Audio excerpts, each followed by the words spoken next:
Assalamualaikum warahmatullahi wabarakatuh. Salam semangat. Oke, kali ini langsung akan diskusi tentang sifat-sifat bilangan berpangkat ya. Lanjut.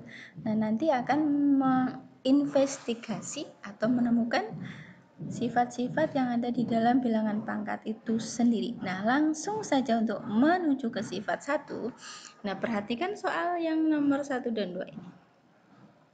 Nah, kalau 2 pangkat 2 dikali 2 pangkat 3. Nah, kalau dari pengertian perpangkatan kemarin bahwa 2 pangkat 2 berarti 2-nya dikali ada sebanyak 2, gitu ya. Kalau 2 pangkat 3, nah ini berarti 2-nya ada 3 kali. 1, 2, 3. Nah, 2 kali 2 kali 2 kali 2 kali 2. Nah, ini 2-nya kan ada berapa kali sini? Oh, 2-nya akan menjadi 5 pangkatnya, gitu ya. Nah, berarti kalau dilihat dari sini, ini tadi pangkatnya 2, ini tadi pangkatnya 3. Kok di sini menjadi 5? Nah, berarti kesimpulannya apa kalau begitu?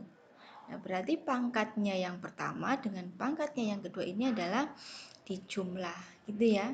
Nah, begitu juga untuk soal yang nomor 2 ini. Berarti kalau di sini, nah ini saya lingkari aja, ya ini dijumlah, sehingga hasilnya adalah di sini. Nah, untuk yang kedua juga 3 dipangkatkan 2, berarti 3-nya ada 2 kali, 3 kali 3, 3 pangkat 5, berarti 3-nya ada 5 kali. 1, 2, 3, 4, 5. Nah, dihitung, berarti 3-nya jumlahnya ada berapa? 1, 2, 3, 4, 5, 6, 7. Nah, 3-nya ada 7, yaitu jumlah dari 2 dan 5 di sini. Nah, dari dua kasus ini dapat disimpulkan untuk sifat yang pertama, kalau suatu bilangan nanti ini dipangkatkan M, kemudian dikalikan dengan suatu bilangan lagi yang pangkatnya N, maka pangkatnya akan menjadi 5 di sini dari 2 plus 3. 7 diperoleh dari 2 plus 5. Berarti kalau di sini pangkatnya M, di sini satunya N, maka akan menjadi pangkatnya M plus N. Dijumlah ya. Dengan catatan bilangan pokoknya ini sama. Di sini A, di sini juga harus A. Maka di sini A juga. Gitu ya. Ini sifat yang pertama. Dua bilangan yang dipangkatkan dengan bilangan pokok yang sama, maka nanti jumlah pangkatnya di sini ya, dijumlah. Oke, itu sifat yang pertama. Bagaimana untuk sifat yang kedua? Nah, 2 dipangkatkan 2, kemudian dikurung, dipangkatkan lagi dengan 3. Berarti yang ada dalam kurung ini sebanyak 3 kali. Ya, 1, 2, 3. Nah, di dalam dalam kurung ini, 2-nya juga ada 2 kali. Di sini nanti 2 kali 2 dikali 2 dikali 2 kali 2 dikali 2. Nah, ini yang ini yang ini yang ini. Berarti 2-nya ada berapa ini? 2-nya ada 6. Nah, setelah dilihat 6 dari mana kalau diperhatikan? Nah, ternyata di sini dari 2 kali 3. Di sini menjadi 2 pangkat 6. Nah, ini sifat yang kedua. Kalau suatu bilangan dipangkatkan dengan suatu bilangan, kemudian dipangkatkan lagi, maka nanti hasilnya adalah ini dikalikan. Gitu ya. MN artinya M kali N, gitu ya. Tidak usah dikasih tanda titik, tidak usah dikasih tanda silang, itu artinya otomatis kali, gitu ya.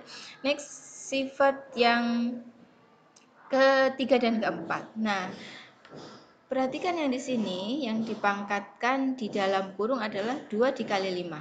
Di dalam kurung 2 kali 5, ada 2, berarti kan 2 kali 5 dikalikan lagi 25. Kemudian yang 2 dan 2 dikumpulkan jadi 1.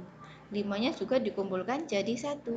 Nah, 2-nya di sini ada 2, 5-nya ada 2. Nah, ditulis lagi 2-nya pangkat 2, 5-nya pangkat 2. Nah, dari sini ternyata ini nanti dikalikan dengan sini pangkatnya gitu ya. 5 juga pangkatnya dikalikan dengan yang di luar sini. Jadi untuk sifat yang ketiga, kalau di dalam kurung A kali B kemudian dipangkatkan dengan M, maka A pangkatnya adalah, di sini sebetulnya adalah 1 ya, tidak ditulis ya. Kalau 1 biasanya tidak ditulis. 1 kali M ditulis M saja. 1 kali M di sini untuk B, M saja. Berarti masing-masing A dan B pangkatnya adalah M. Karena di sini pangkat yang di dalam 1. Nah, diturunkan dari sifat yang ketiga ini, di sini di dalamnya kalau yang tadi pangkatnya 1, kalau yang ini pangkatnya adalah M, yang A pangkatnya M, yang B pangkatnya N. Nah, kalau di sini berarti nanti yang A pangkatnya adalah M kali P, MP gitu ya. Kemudian yang B pangkatnya N kali P, NP gitu ya. Ini sifat yang ketiga dan keempat. Nah, bagaimana untuk sifat yang kelima? Nah, pembagian ini ya. Suatu bilangan pula dipangkatkan bilangan yang lain dibagi dan seterusnya. Sifatnya apa ya? Nah, perhatikan soal ini. Nah, 2 dipangkatkan 6 dibagi 2 dipangkatkan 3. Nah, seperti konsep awal, kalau dipangkatkan 6 berarti 2-nya ada 6. 1, 2, 3, 4, 5. 1, 2, 3, 4, 5 kurang 1 ya.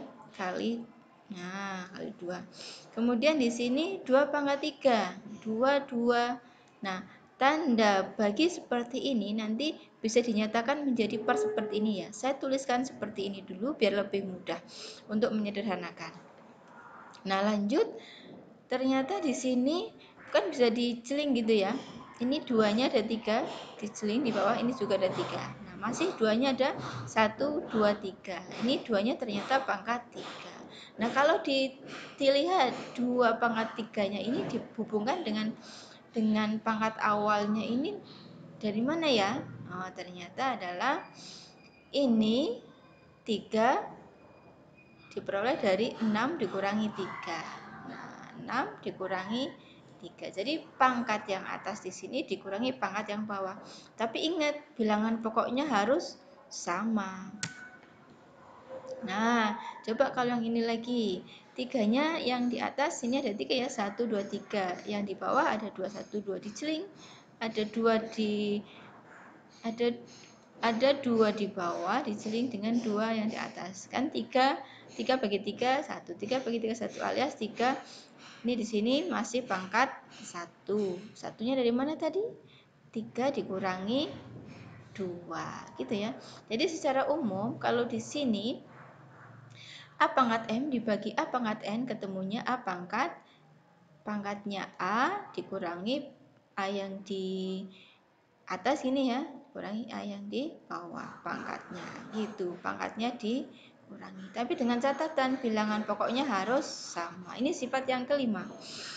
Bagaimana kalau sifat yang ke-6?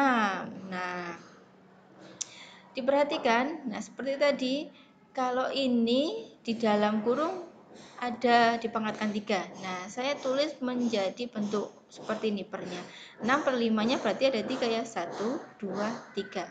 Nah, kalau sudah seperti ini, berarti yang pembilangnya semua dijadikan 1 biar mudah. 6-nya ada 3, 1, 2, 3. Tuliskan lagi 1, 2, 3. 5-nya juga ada 3, 1, 2, 3. 1, 2, 3. Nah, apakah ada yang bisa disederhanakan ini? Nah, ini belum ada yang bisa disederhanakan. Berarti tetap saja ditulis di sini ya, untuk menemukan sifat saja. Nanti tergantung soal mau sampai sederhana dihitung atau tidak. Tapi untuk menemukan soal sampai sini dulu. Nah, jadi dari kasus ini ternyata ini juga dipangkatkan 3. Ini juga dipangkatkan 3, gitu ya. Nah, ini pangkatnya sebetulnya ada 1. Di sini juga ada 1. Nanti dikalikan dengan sini ya, sama dengan yang tadi. Nah, berarti kalau A dibagi B dipangkatkan M, berarti A pangkat M per B juga pangkat M. Itu ya. Itu sifat yang ke-6. Nah, seperti yang saya sudah bilang tadi, kalau di sini tadi pangkatnya 1, di sini juga 1, ini langsung pangkat M karena dikalikan 1 tetap. Nah, kalau di sini pangkatnya P, di A pangkatnya M, B pangkatnya N, maka di sini dikalikan. Pangkatnya A adalah M kali P. Pangkatnya B adalah N kali P. Ini NP. Ya. Ini sifat yang ke-6 dan ke-7. Nah, sifat yang ke-8. Nah, ada A, suatu bilangan dipangkatkan dengan suatu bilangan negatif, maka untuk menghitungnya nanti bisa diarahkan ke pangkat positif dengan cara dibawa ke per, dijadikan penyebut. Satunya di atas ini. Jadi A dipangkatkan negatif M bisa dinyatakan dengan 1 per A pangkat M. Di sini negatif, di bawah per menjadi positif. Nah, sebaliknya, nanti kalau misalkan di sini pangkat positif, maka kalau dibawa ke bawah seperti ini, pangkatnya menjadi negatif. Tapi secara umum biasanya untuk bisa dihitung kalau pangkatnya negatif ini dibawa ke positif ini, gitu ya. Kalau yang negatif ini dibawa ke positif, jadikan 1 per. Nah, sifat yang ke-9. Nah, suatu bilangan jika, ini suatu bilangannya ya, jika dipangkatkan dengan 0, siapa saja itu maka hasilnya adalah 1. 1 bagi 0, 1 pangkat 0, 1. 2 pangkat 0, 1.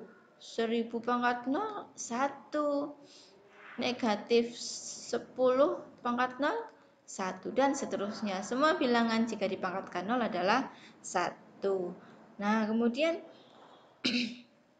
ini saya resumkan semua sifat 1 sampai 9. Nah, untuk pertemuan berikutnya dibahas tentang latihan-latihan soalnya ya. Sekian dulu. Assalamualaikum warahmatullahi wabarakatuh.